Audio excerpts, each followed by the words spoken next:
वेदव्यास ने कहा कि हे भीमसेन, ज्येष्ठ मास में शुक्ल पक्ष में जब सूर्य वृष राशि पर होते हैं या मिथुन राशि पर होते हैं, उस समय शुक्ल पक्ष में जो एकादशी आती है उसको निर्जला एकादशी के नाम से जाना जाता है। केवल कुल्ला या आचमन करने के लिए मुख में जल डालने से व्रत समाप्त नहीं होता। अब हम तो बिना प्रमाण के कोई बात करते ही नहीं। इसमें भगवान व्यास कहते हैं जितनी भी बार आप ये लिखा पढ़ लो आकर के, इसमें वर्णन है आप कुल्ला करते हैं, कुल्ला करते हुए मुंह में पानी चला जाए तो ये व्रत समाप्त नहीं होता। फिर कह दिया आप आचमन करते हैं तो आचमन करने से भी ये व्रत समाप्त नहीं होता। उनका कहना है कुल्ला करने के लिए मुंह में जल डालें और आचमन करने के लिए अपने केवल कुल्ला और आचमन करने के लिए मुख में आप जल डालें, उसको छोड़कर और किसी प्रकार का जल मुख में न डालें, ऐसा विद्वान पुरुष कहते हैं, अन्यथा व्रत भंग हो जाएगा आचमन के अलावा। हाँ, यदि आपने ये किया है कि निर्जला एकादशी का व्रत कर रहे हैं तो, नहीं तो पानी पी करके भी और फलहार करके भी व्रत कर सकते हैं, लेकिन शर्त एक है, एक ही एकादशी का मिलेगा। यदि आपने फलहार भी नहीं किया और आपने पानी भी नहीं पिया तो आपको 26 एकादशी करने का फल एक एकादशी के ही माध्यम से पूरा होगा। ताली बजाना मत आज बिल्कुल, क्योंकि आज तो आप भूखे हैं ना, इसलिए।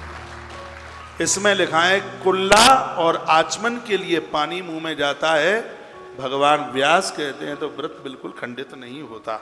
एकादशी को सूर्य उदय से लेकर दूसरे दिन तक मनुष्य यदि जल का त्याग कर देता है तो ये व्रत अपने आप में पूर्ण हो जाए। क्या कहा कि सूर्य उदय से, इसलिए तो मैंने बोला था कि 3 से 4:30 के बीच में पानी पी लो। सूर्य उदय से, भगवान वेदव्यास खुद कह रहे हैं ये बात। अब के बार चूक गए हो तो अगली बार ध्यान रखना।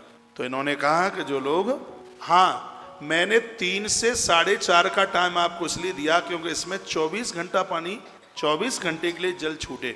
आपने जितने बजे पानी पिया है, सुबह 3 बजे पिया है तो अगले 3 बजे तक, 4 बजे पिया है तो 4 बजे तक, तो इसमें 24 घंटे के लिए यदि जल का परित्याग कर दिया है तो भगवान व्यास कहते हैं ये व्रत अपने आप में पूर्ण हो जाता है, पूरा हो जाता है, स्पष्ट लिखा है।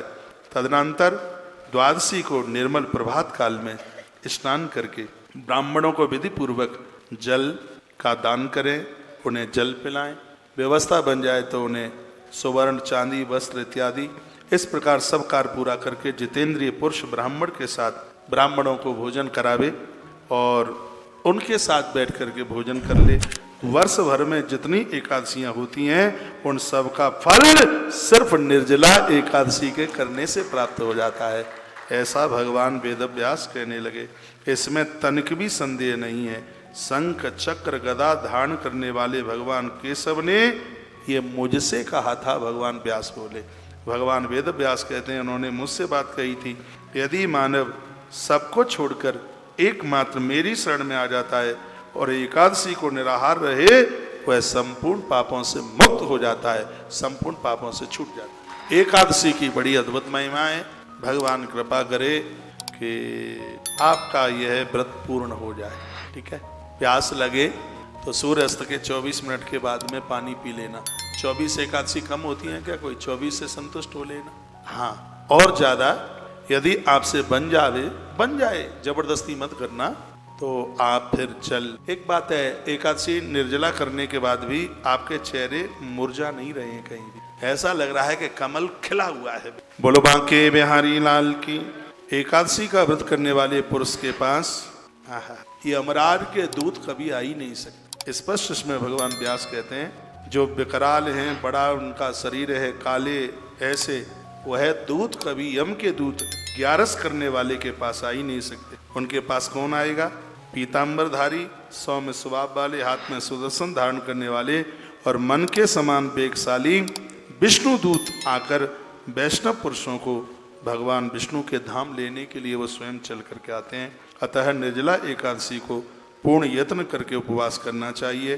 तुम भी सब पापों की शांति के लिए अभी तक तुमने जितना भी अन्न खाया है, हे भीम, इस निर्जला एकादशी के प्रभाव से अन्न खाने का संपूर्ण पाप है वो समाप्त हो जाएगा। एक बात और सुन लो, अभी तक जो 11 को रोटियां खाते रहे, अन्न खाते रहे, और आज वह निर्जला एकादशी कर रहे हैं, तो जन्म से लेकर के अभी तक जितना भी अन्न खाने का दोष लगा, निर्जला एकादशी करते ही मुक्त। भगवान व्यास ऐसा बोले हैं।